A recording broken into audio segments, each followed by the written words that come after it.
Welcome to the Converging Perspectives podcast. Our guest today is Rebecca Armstrong.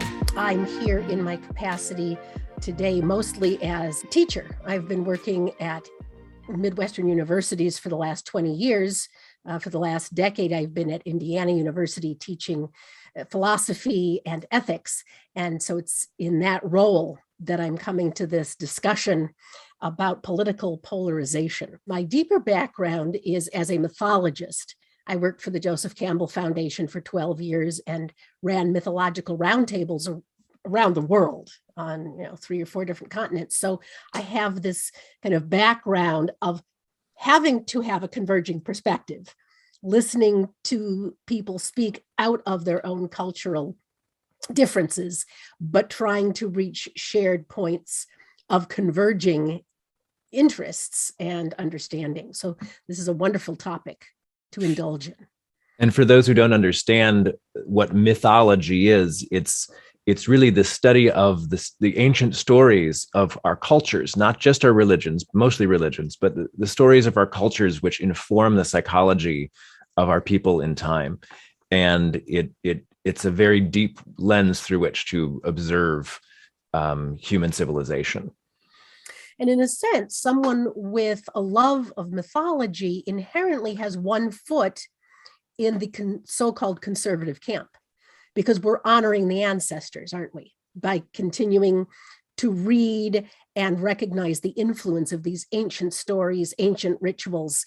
We are honoring culture and its influence in contemporary life. So even though I consider myself a very staunch liberal and I grew up as a folk singer performing at, union meetings and political rallies. So in my lived experience, I am very much a far left political creature. But yet in my intellectual life, in the mythological sense, I am a cultural conservative. I believe in defending and protecting the traditions, and I recognize how they influence and inform our lived existence in contemporary life. At this point in history, we have run into quite a problem. We seem to be so polarized that we're looking down the barrel of a civil war in the near future in America. And it's not just America where this seems to be the problem. We're seeing the rise of authoritarian regimes all over the world. Basically, we hear liberals and conservatives saying, "Oh, I wish we could just get rid of those people. I hope they die out," or I hope they leave our country because they don't love it. This kind of rhetoric, I believe, is at the surface level. And underneath that, we have human-based values that are far closer together, if not identical. But the rhetoric has misled us into this warring tribalistic mindset. And it's the fervor and almost the glee of the polarization itself, which has some of us, raising our eyebrows and taking a step back. Both liberals and conservatives at the far extremes actually seem to be reveling in pushing the polarization even further. So that is one of the deepest conundrums. What is this, almost pleasure seeking in the polarization? There's a psychology there that needs to be unpinned. There's a pleasure or a lust for destroying the other. There's the German term Schadenfreude, taking pleasure in someone else's pain. But it's not your friend's pain, it's your enemy's pain that you tend to take pleasure in. It's the bloodlust of the old warrior spirit. Right. Before battle, that there is something in the human psyche that in fact enjoys that level of ferocity, the letting it all hang out. You see it at soccer games, right? Yeah. And to a slightly lesser degree in America at football games. The team spirit that causes these kinds of fractious displays of violence, the latest Stanley Cup finals where you go to watch because you know that the players are going to be at each other's throats, slamming each other up against the glass. And that's part of the fun, right? That's why you go to watch. Right. So there is something in human beings that likes that. Right. And that's why we watch sporting events, right? It's to activate this old animal instinct to win, to destroy the other in a sense, without actually seeing the gore of of murdering people, because we're sort of desensitized, or we're sensitized to that sort of gore now. But in ancient human past, it was par for the course. People slaughtered other villages for their resources right and left. And that's how our ancestors survived. So it's not necessarily this great evil that we can paint with a black and white brush. These instincts are in us. And I think it's partly because we have only begun to evolve this bigger brain. Most of the records suggest that only in the last 300,000 years have we had this sort of culture making brain. And that before that, we were just like other animals to some degree. That it was a lot more about just fending for ourselves. One might argue that this evolution of the brain, it's like a baby step. We've stepped into this like more civilized idea of ourselves, but most of the background, most of what's going on in the brain is the old tribal ways. It's the old animal warrior, defend, kill or be killed. These types of mentalities are stronger in us than the new altruistic idea of we're all working together in order to survive. And that means I'm going to protect you. Well, we have to be very honest and say that every other species operates in a Darwinian fashion to protect its territory so that it has enough resources to raise its young. Homo sapiens are no different. And we are still living in a world of scarcity where some people have a lot more of this, that, or the other. We trade to try to balance out things somewhat, but we are still in a position to have to defend resources. And so long as that is the case, you will have tribes and they will be warring. I don't know how else that we can, work around this. We're not yet in the Star Trek universe where there is surplus of everything, so that war, at least on this planet, becomes superfluous and unnecessary. We are not in that position. And we might never be, too. We need to keep that in mind, that Star Trek is not an inevitable future, and it may not be a truly utopian future to look forward to either. And I think that's why science fiction tells us. As our science fiction tells us, right? It's like the more we develop this technology as our answer to all of our problems, the more the tool of technology defines us culturally and humanly. And in some ways, we are looking now at technology controlling us, even if it's not full-blown, dystopian AI literally enslaving humanity. In some ways, our cell phones and other devices are pretty much automating our brains right now to do things that are not really what we want.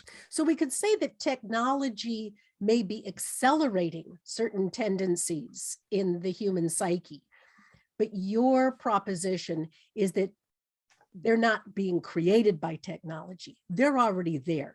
They may be latent or just below the surface of consciousness, and technology is manipulating or nudging us subconsciously, but we are these things, and we need to own up to that and see how liberals and conservatives have handled these very basic human tendencies. The big insight came to me when I read a book by Morris Berman called Why America Failed, past tense. And he was really saying that he doesn't see us pulling out of this tailspin because we're addicted to a kind of religion of more and technology. So God is more. Technology is the savior, or our Jesus character. And we are addicted to it, and we don't even see it. It's this never-ending need to solve all problems. And essentially, it's a delusional reality. What I'm seeing as sort of the causal root of our system, of our inevitable plunge into polarization, it really goes back to this idea of the brain evolved to be an advanced tool maker. And then the tools that we've made have become more powerful than we really are responsible enough to take care of. We're not wise enough to manage our tools carefully. The rise of you are saying that the tools are shaping our identity. Yeah.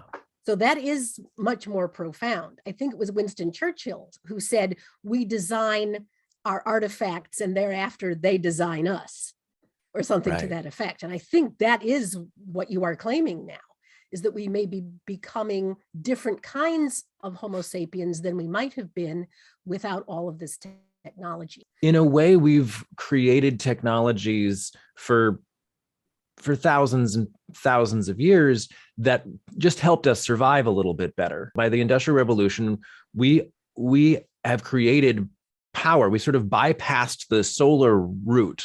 We don't need the sun anymore for energy. We're going to extract coal and oil out of the ground and burn it to make powerful machines move, to make energy happen. And this is, in a way, I mean, obviously we're cutting down trees and burning wood before that. So there's some extraction going on for thousands of years, but the Industrial Revolution really just ups the ante. And then we have factories and super pollution and people dying from poisoning, and religions sort of planted the idea that, we are above nature, that we are better than nature. So we are entitled to subdue it and own it and do whatever we want to it.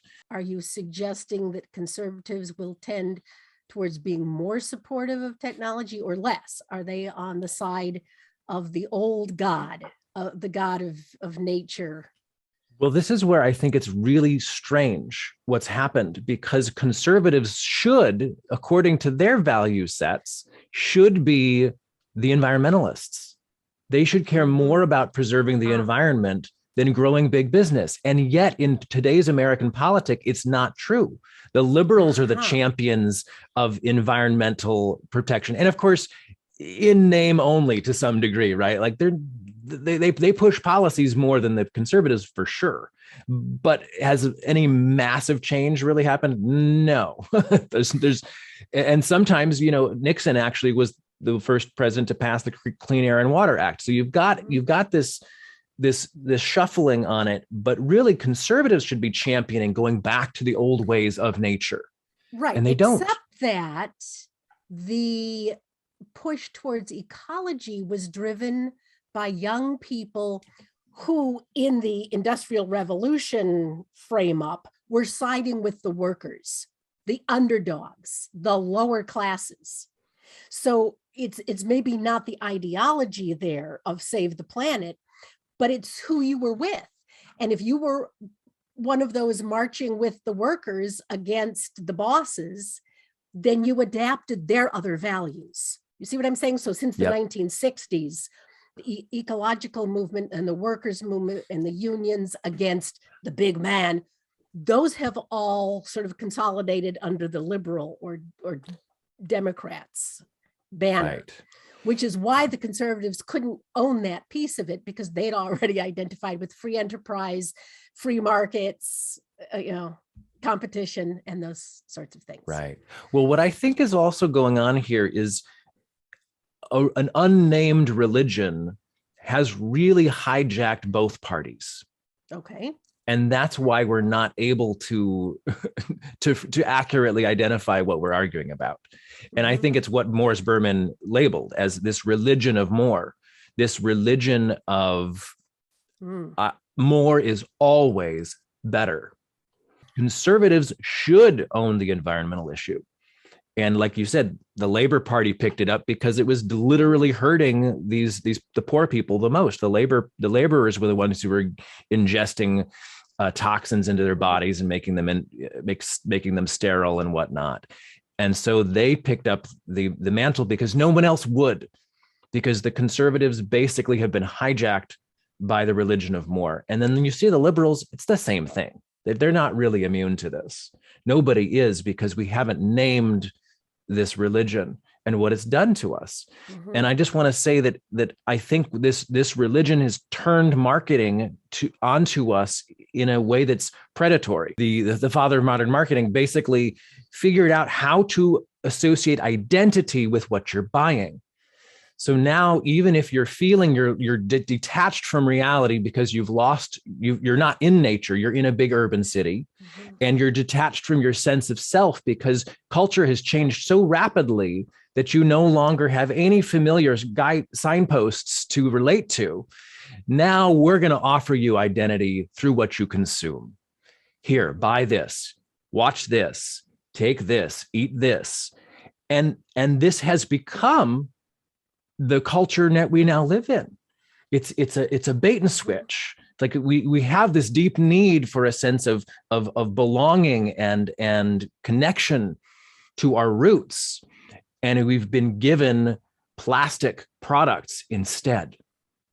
And that's why we're so psychologically unhinged right now. I think that it's led to anxiety, deep identity crisis, narcissism, attachment to unexamined ideological frameworks that we really don't completely understand. But it's like, oh, well, my in-group is saying this is true, so I'm going to believe it. And this has then ramped up our tribalism and led us to the place where we are now, where we're not even agreeing on things enough to handle real problems right in front of our eyes. Mm-hmm. That's a very profound insight, the idea that there is a secret religion to which we are all adherents without realizing it. So we continue sacrificing at that altar, but we don't acknowledge it.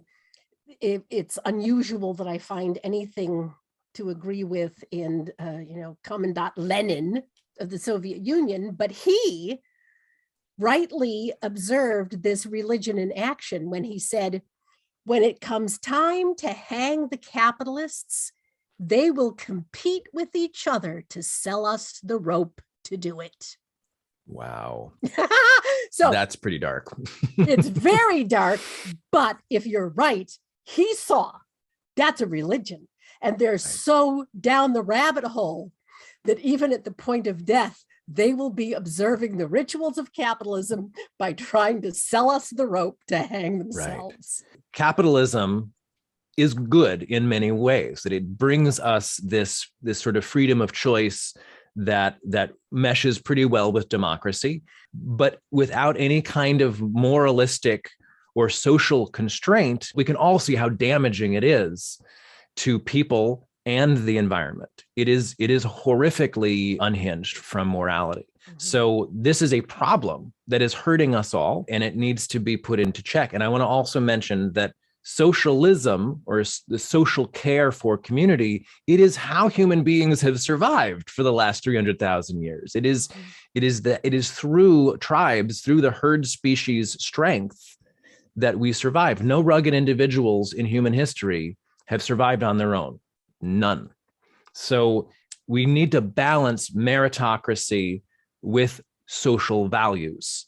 And so when we talk about philosophers of socialism, we're not talking about a devil group of people who are advocating for some kind of police state. We've seen errors in communism over the years, and we see the dangers there, but socialism is not evil. And we have to start to accept the fact that our system is a blend of capitalism and socialism already. Right. Well, invoking the word evil, of course, is at the crux of our problem. Why is there such political polarization? Because in the best of all possible democracies, we would be able to discuss each other's values, goals, and methods with a kind of, urbane tolerance and acceptance that we're all in this together and we'll compromise.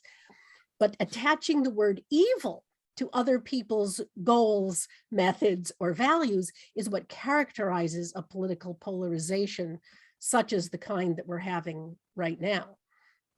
And as a sort of a shorthand fable to help people imagine this, there was a recent television series that was very well received based on the Neil Gaiman book, Good Omens. I don't know if you happen to see it. I mean, Neil Gaiman is one of our genius writers, science fiction writers. And he put together this story, which is basically about the war between heaven and hell, the so-called good and evil. God on one side, Satan on the other. And each of them has sent a representative to Earth to try to pull earthlings towards one side or the other. So this angel and this demon are put on earth right at the garden scene, okay, as forces united against each other. But as the movie plays out, as the story plays out, as the centuries go by, these two antagonists keep confronting each other, because they're always involved in the big conflagrations on earth, and they see how each side is operating. And the demon comes over when Noah's flood is going on and expresses his concern about God's plan to drown all the human beings. How is this indicative of the good side? Explain that to me again, why this is part of the ineffable plan. And at the crucifixion, there's the demon again asking the angel, so how does this fit into God's plan for good? I thought we were the ones who were supposed to be creating mayhem and killing people. Did I miss something in the plan here? As the story unfolds, you begin to recognize that what's happening in heaven and down in hell is that they have become so polarized and so out of touch with the lived experience of earthlings that all they want is to get to Armageddon. They want to have the big war. This is where the excitement is. They're so charged up. It's like, come on, let's do it. We got to get to this big battle. It's what we've been waiting for. The whole story has been worked up to this tremendous moment. Meanwhile, the angel and the demon have become very fond of earth. They've become fond of earthlings. They enjoy certain kinds of food and travel and fast cars and old books and each other. They've actually developed a friendship because they've known each other for so long, i.e., they have become conservatives. They want to preserve what's actually there. No, it isn't perfect. And there's a lot of, jostling for position and power struggles, but they like each other and they want the experiment to go on. So in the end, the two of them, the angel and the demon, align themselves as moderates to foil the plans of the radicals on either side of the spectrum. And as the demon says in the closing scene, the next big one is not going to be heaven against hell. It's going to be us with the humans against them. Both, right? Yeah. So, and to me, what this was so significant, because what it said is, it is the ideologues, it's the ideologies of radicalism on either side, which are the true enemies of life. Right. So it doesn't matter what your philosophies are. If you are willing to tear everything down in order to make your point, you are an enemy of the people, you are an enemy of life. A lot of ideologues don't get that. They actually are willing to tear everything down and kill everyone to make their point. This kind of destructive impulse, no matter how beautiful the ideology is, needs to be handled. If you break up what the ideologies are within the Republican and Democratic parties, the largest single group would be the libertarians, who believe in freedom, liberty in every sense, social and economic and political freedom. But they're split between the Republicans and the Democrats, so they don't have as much sway. They never win elections. While I think that the human nature in the libertarian ideology is beautiful, it almost reminds me of Taoism in the sense that they really understand human nature better than conservatives or liberals seem to understand it. I may agree with libertarians 90% on all of that they say, but it's that other 10% of not taking responsibility for that freedom that is very destructive. That sort of ends my agreement with libertarians, and they have to break from their pure, beautiful philosophical standpoint to go, and we need a little nudging here, and we need guardrails here, because people do these crazy things when left to their own devices. Mm-hmm. Well, let's stay with that thought for a moment, because what you're critiquing in the libertarians is precisely what was being critiqued by Neil Gaiman in Good Omens, which is that it is the disconnect, it's the willingness to live in the abstract realm of ideals, that you miss some of the core fundamentals of what human beings are and what they're doing on Earth. In other words, you have to be embedded in a real life. You have to be alert and engaged with human beings with whom you're interacting in their real lives and real settings. And the problem with so many politicians and political extremists is that they've become disconnected from real life. Right? I mean, you only have to look at some of the big names. When I discovered that Karl Marx could not support himself or his wife and many children and had to lean on his friend to support him his entire life, I was aghast. But this is indicative of so many philosophers and politics on the right and the left, that if you don't have the actual lived experience, you're an armchair philosopher. And so you can't speak to the truth of people's lived experience, which allows you to have these kinds of, running monologues up here in the ethereal realm that don't actually connect to what people want and how they need to express themselves in real life. And this is definitely showing up in our political situation today, I think most pronouncedly with conservatives, that conservatives who live in rural America, you would say, well, they're maybe more connected to nature than these majority of liberals who live in urban centers. I think that's true to some degree. And I think that liberals think that they're doing everything right and that their values are the most compassionate and the most virtuous. But there's that question of, are you really connected to your own nature? Do you really know what you're talking about? Or are you just living in an echo chamber of philosophical virtue signaling isms? Mm-hmm. And I think that's the charge that both sides are throwing at each other.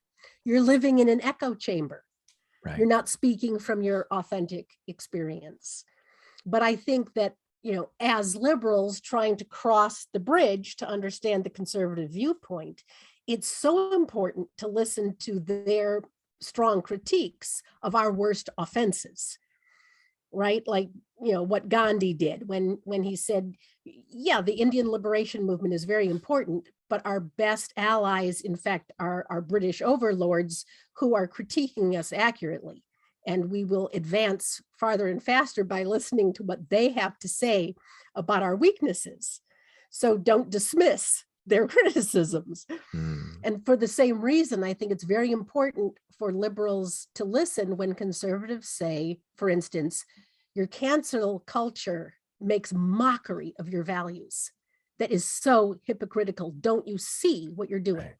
Or when the conservatives say, yeah, look at San Francisco, big hippie capital of the world, and look at the laws they're passing against the homeless. Wow, where has tolerance gone now, right? So these are the kinds of things that you'll hear them saying, and you need to stop and ask, that's true.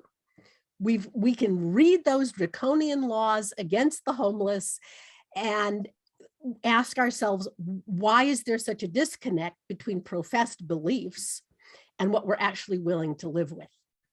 And that's where we come down to that, the difference between these idealisms that are so easy to spout at the abstract level and what happens when you get down to the nitty gritty of what's happening out your front door and in your backyard. We've declared what the problem is, right? We're disconnected from each other and our viewpoints and from our own nature. To a great extent, this disconnection from nature is why we don't understand ourselves psychologically. When we get a delusional projected reality, which is a major symptom of narcissism, well, I should say a function of narcissism, we get this world that looks good for us, that makes us feel good, that we're virtuous, we're awesome, and those other people over there are terrible and they're to blame for everything. And I think that this is essentially the super disease of today. We want to only have a reality that makes us feel good. So I guess the way to break that would be to to question our own reality, for one, and actually go across the aisle and learn from the other side, learn from people with whom we seem to disagree on everything. The interesting results of an exercise that I had my college students do a number of semesters in a row. This is in my philosophy class, and we were looking at the notion of utopias in terms of ethics. And the assignment was to create your own utopia. And I'd given them some literary examples of writers who've created utopias and described the setup, the social setup for an ideal environment for human beings. So what was very interesting is that not a single student was able to articulate a utopia that made room for stridently different opinions. They either elected to create a homogeneous population so that everybody who was there by choice because they already agreed with the purposes and principles of that utopia, or their utopia had some kind of floating island out in space where all of the naysayers were simply sent. So you never had to interact with them if they didn't agree with you. And some were even darker, where, you don't like this? There's a dark place under the ground where we're going to send you. I mean, they were punitive. And I kept pointing out, e pluribus unum is what the United States is built upon. And what I'm asking you to do imaginatively is try to embrace that methodology, the spirit of how do you create one out of many. But these students, most of them in their 20s, did not see a mechanism for how you approach that, which was rather disheartening, right? In the 21st century, that a group of American college students were so stymied by this problem that the only way they could reconcile it is simply, abandoning the people who didn't agree with them. So we are up against it because as a nation, we've always had pluralities of opinions. We've always fought and bickered, and yet have somehow, with the notable exception of the Civil War, found some way to compromise enough that we could hold it together and have some kind of national identity.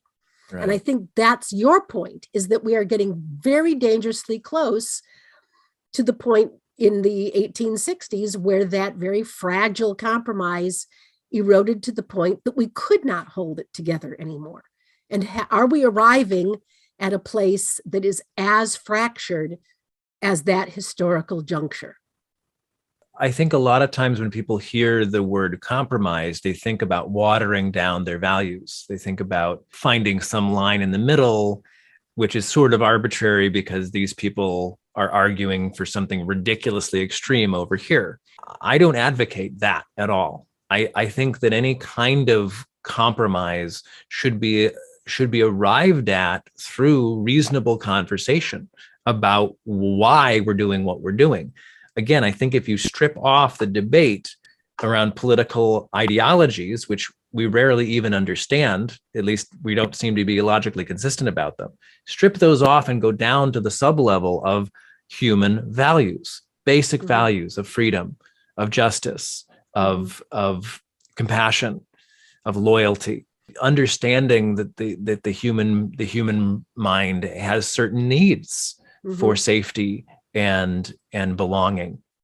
An example of one of the most beautiful compromises in the ongoing quest for Americans to live with a variety of viewpoints and cultures are the Amish people of Indiana and Ohio. And I live not far from one of the largest Amish communities in the country.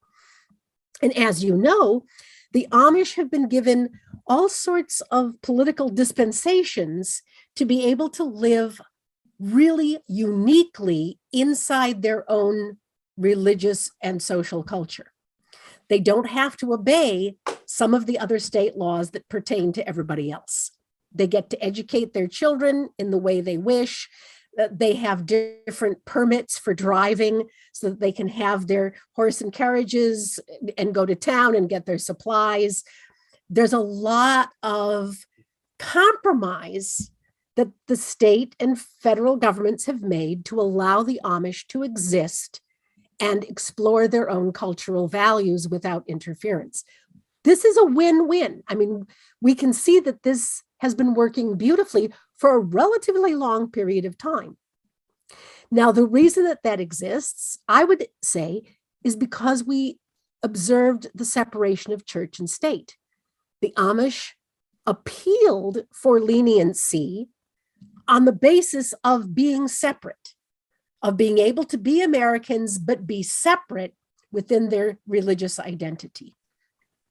What I'm nervous about right now is some of the evangelical conservative right trying to enforce their religious values back into society at large and blurring, even erasing that critical boundary between church and state, which was actually set up to provide for these safety niches for religious groups. And to erode that dividing line is incredibly dangerous, not just for society that would have to live under, Sharia law, to use an analogy, i.e. religious principles that we do not subscribe to, but also for religious groups, which will find their own safety valves removed when the larger society is facing issues like abortion being denied on the basis of religious convictions, because the pushback that will come is going to push the religious opportunities even further back and away from the public sphere, because people who don't subscribe to the Christian rights version of life begins at conception are going to be really frightened that that view will now trump all of our viewpoints, which have equal validity in the eyes of science and society. So this is a dangerous turning point where that beautiful compromise between civic values and religious values was finding a new way. And really, the American experiment is all about the separation of church and state, right? That's its fundamental purpose, is to create a civil society that has religious diversity. That it's the first big experiment of its kind on the planet.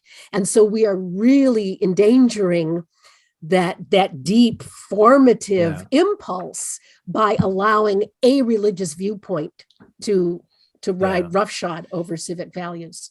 And you see this in the political arena, right? Where with this anti-Christian rhetoric on the left, Christians feel persecuted now. It's like, well, you have to look at historically as to why Christians are feeling persecuted, because the left has been traumatized by sometimes their own religious upbringings.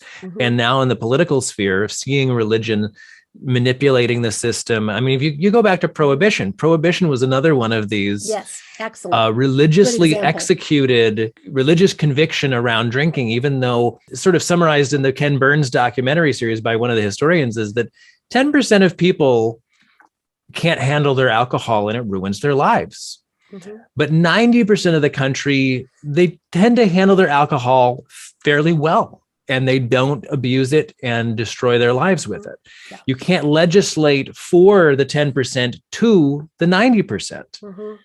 And this is what we're seeing again and again with religious conviction, is it's like, well, everyone should believe this because this is the only way society will hold together. And I understand, I think, what Christian conservatives are concerned about. They see a lot of things falling apart. They see this chaos in our culture where it feels like nothing's familiar. And everyone's feeling that. Agreed. We need to navigate that from a non-religious or a interfaith standpoint where we can talk religious ideas, but no one of them trumps somebody else's. This sort of fervor, this sort of obsessive, zealous mentality on the right and left right now, which seems to dominate the news cycle, even though I'm pretty sure it's not the majority of Americans.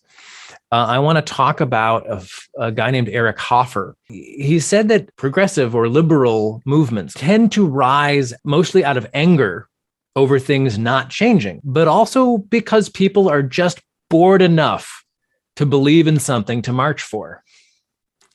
In other words, if we did not have the financial resources and sort of the food luxury of being well fed, we would not have these mass movements. It's almost out of complacency that we're going to political war with each other. Mm-hmm. Yeah, I know this Eric Hoffer piece that you're referring to, his book. It is very dark. He has a very dark view.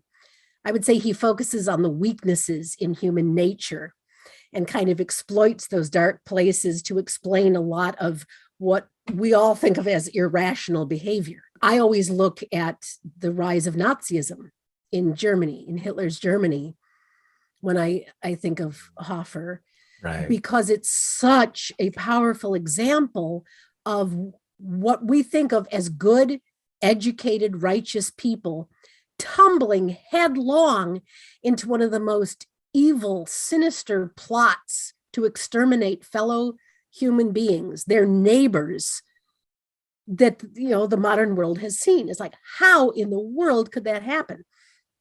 But what Hoffer suggests, and has all sorts of pretty compelling evidence, is that a hollowed out psyche will crave some kind of centering so profoundly that it will cling to and follow with this zealous, blindfolded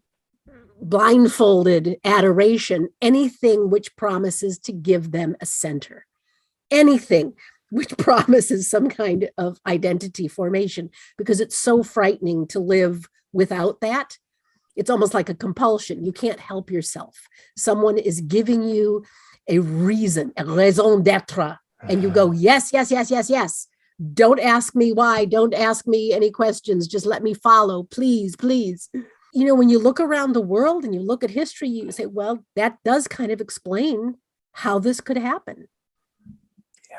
And he also talks about the pathway from mass movement to totalitarian dictator. Mm-hmm. And he basically says it starts with the intellectuals, because the intellectuals, and I'm talking mm-hmm. about the news pundits now, right? More than the intellectuals, really, because that's what people are listening to. But the intellectuals basically carve out a pathway of basically dislike of the status quo, or mm-hmm, whatever it is that, mm-hmm. that we're dealing with, or like a dislike of Republicans or a dislike of Democrats, to the point where we have a very clear, zealous ideology can just mm-hmm. be shoved straight down and go, I believe this. And once they're there, it's clean purity of ideology. Mm-hmm. Well, then it's very easy for a leader to step up and sort of wrangle them emotionally into mm-hmm. a bundle, and then use them to force through their agenda, using hatred, of course, as this focusing power that hatred is against the enemy within your own country. Donald Trump is a human being, but he triggered liberals because he was doing some of this. Some of his rhetoric reminded liberals of Hitler. And that's one of the reasons why it was so frightening and so, and then of course it works on the opposite side. Then the liberals are getting a zero-sum game in their heads as soon as they get a leader who channels their hatred against one group of people. Well, then they're off to the races too. Mm-hmm.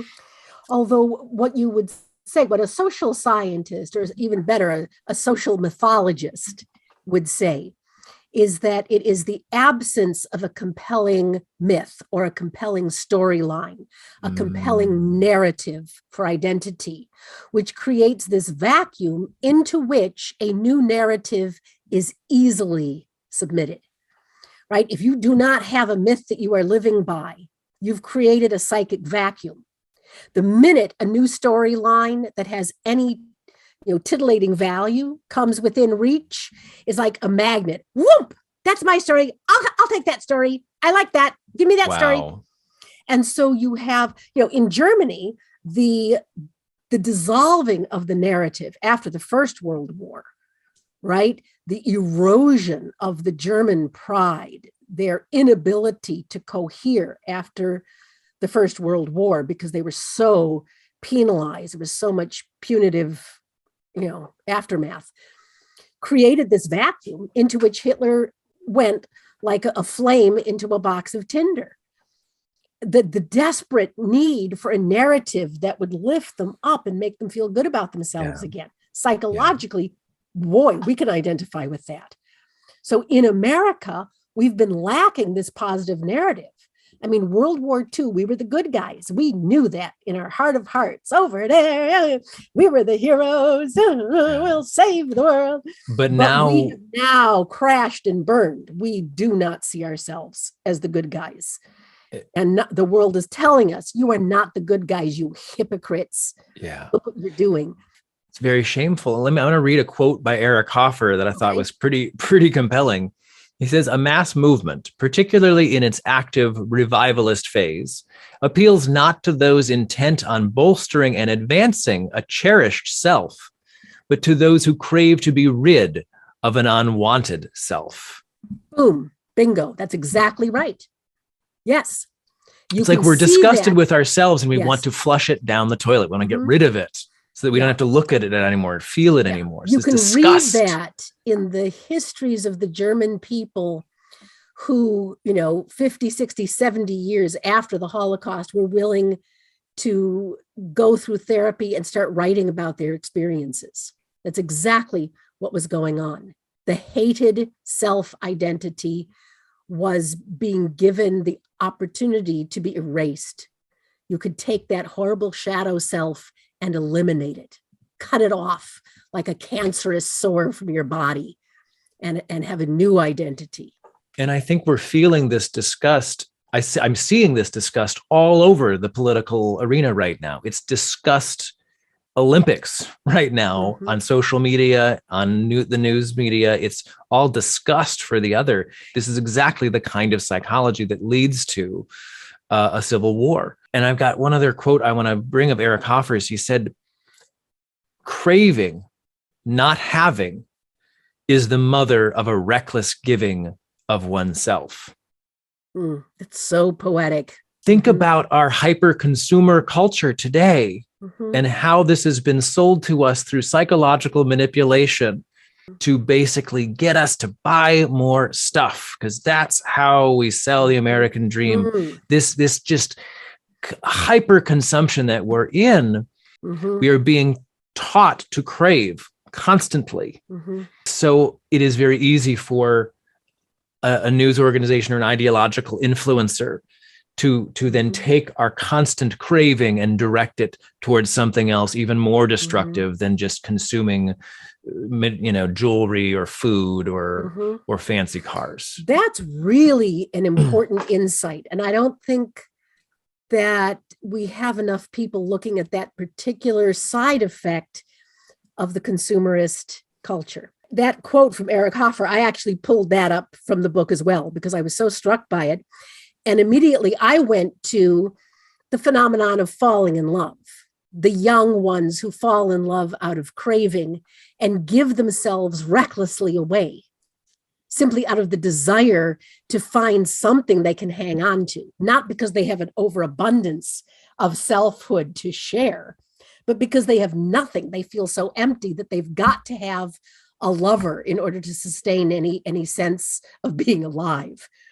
Right? Remember Rilke's beautiful Letters to a Young Poet, where he talks about young people who have no business throwing themselves at each other as something unformed and unfinished, that you need to wait until you've evolved a self, and then you come to another as a unique individual willing to offer each other, the blessed beauty of two solitudes bordering and saluting each other.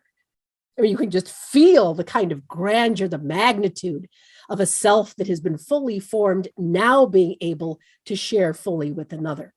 Yeah. But you have put this new twist on it, which is the diabolical erosion of the sense of self that comes from the drip, drip, drip. You don't have this and you need it. Oh my God, you don't have this and you really need it. Wow, your life is unfinished if you don't have this. Click here and get it now. That erosion of the sense of self from the consumerist society has this dark underpinning that, the sellers of soap and deodorant and toothpaste probably didn't even know. That's probably not part of their calculation. Yeah. You suckers are responsible for the downfall of democracy. What? But I'm just selling whiter teeth. No, you're not. You're selling deficiency. You're saying if your teeth are not this bright white, you are nothing. You will not succeed. You will not have a podcast that gets any viewers. Why don't you just go end it right now?